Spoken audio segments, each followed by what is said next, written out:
Okay, let's just be real for a second. Have you ever stared into your fridge like it was going to magically fill itself? Like, come on, Lord. You turned water into wine.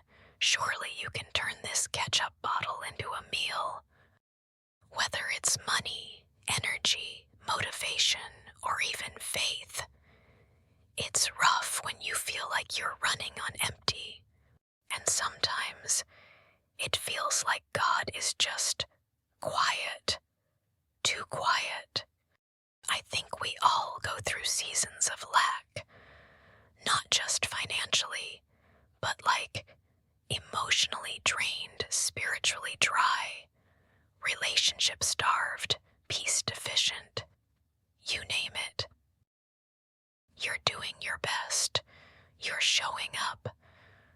But everything feels just not enough.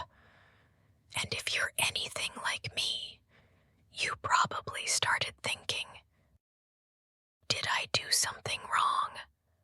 Is God mad at me? Should I have majored in something more profitable? But here's what I've learned, and am still learning, if I'm honest. Just because you're lacking something doesn't mean you're lacking God. Remember Elijah? Guy literally called down fire from heaven, and then, boom, next chapter, he's hiding out, depressed, begging God to end him.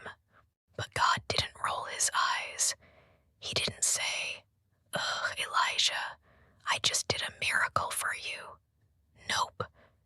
He sent an angel with food, like Uber Eats from heaven, because God knew what Elijah really needed in that moment wasn't a lecture. It was a snack and a nap. Listen, sometimes trusting God in lack means letting Him meet your practical needs before He preaches to your soul. And don't get me started on the widow in the Old Testament. Homegirl had just enough flour and oil for one final pancake before she and her son were gonna call it quits.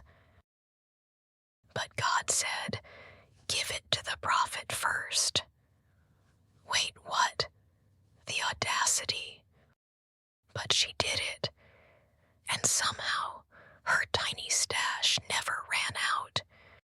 Now, I'm not saying give away your last pancake, unless God tells you to, but I am saying that sometimes God asks us to trust Him with the little we have, and He does the multiplying. So, let's talk about the mindset part, because the real battle, it's not the bank account, it's the fear. It's the voice in your head saying, "What if this never gets better?" That voice loves to show up at 2 a.m., right? Lying in bed like, "Well, guess I'll just sell everything and live in the woods with squirrels." Even if your circumstances don't change overnight, His presence is the game changer.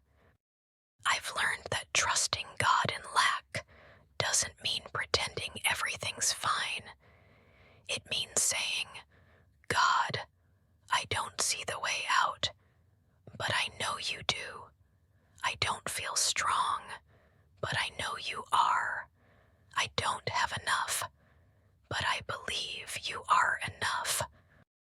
And let me tell you something. The day you start saying that, something shifts. Maybe not in your bank account, maybe not in your fridge, but in you. And that's where real provision begins. Lack might be what you see, but it's not what God sees. He sees purpose. He sees growth. He sees your faith, even when it feels microscopic. And He's not done yet. So keep going. Keep trusting. Even if it's with a nervous laugh and a side eye toward heaven. You're not alone in this. God is with you in the lack. in the wait, in the tiny steps. He's gonna